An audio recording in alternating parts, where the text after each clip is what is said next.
accept a J1 visa or reject it if I'm getting one? Ladies and gentlemen, this is a question a lot of people are asking on our comment section, so I had to do a follow-up on this to tell you about the other options of the J1 instead of staying with the J1 with the headache that it comes with.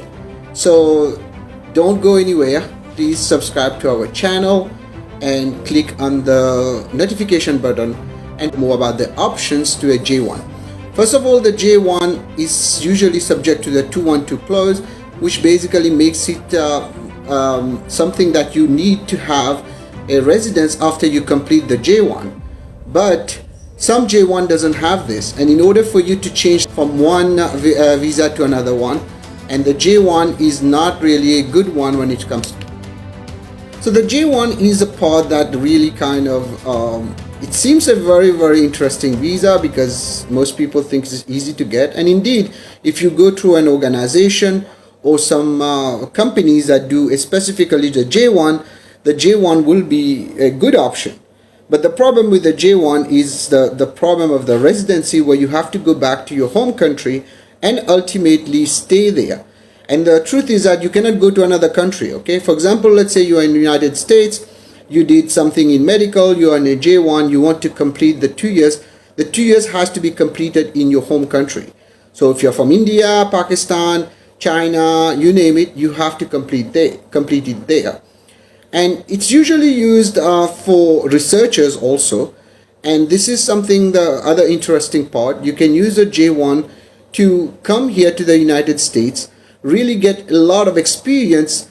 But the J1 is a bit like a student visa somehow, but it's more like an internship program, and it actually is a paid internship, right?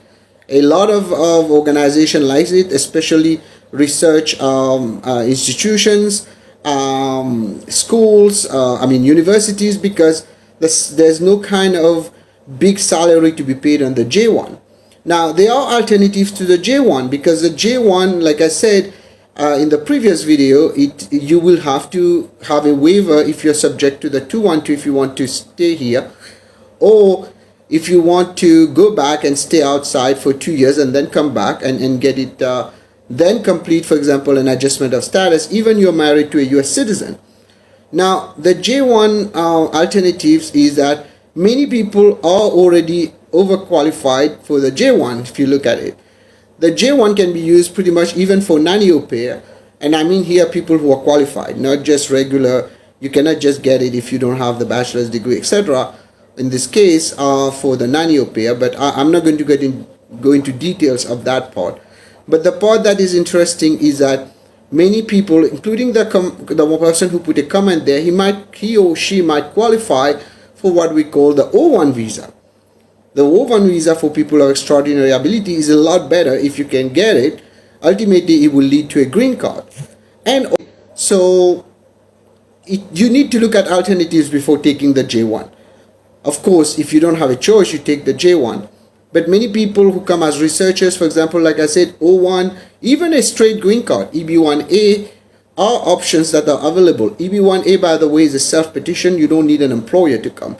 So I will put another link on EB1A later, or I'll talk about it in another video. But right now, the question, should you take a J1 or not? I don't like the J1 personally. It's a headache visa. However, it's a good way to come and get experience. And if you're an intern, for residency, for doctors, for many other people, the J1 is a good option. Don't reject it just like that. Talk to a lawyer if you need help. Feel free to reach out to me, 510-742-5887. And if you have, check our website. And anything I told you today is my opinion. You should not act or refrain to act solely on the information provided. You should contact an attorney if you have any questions. Thank you.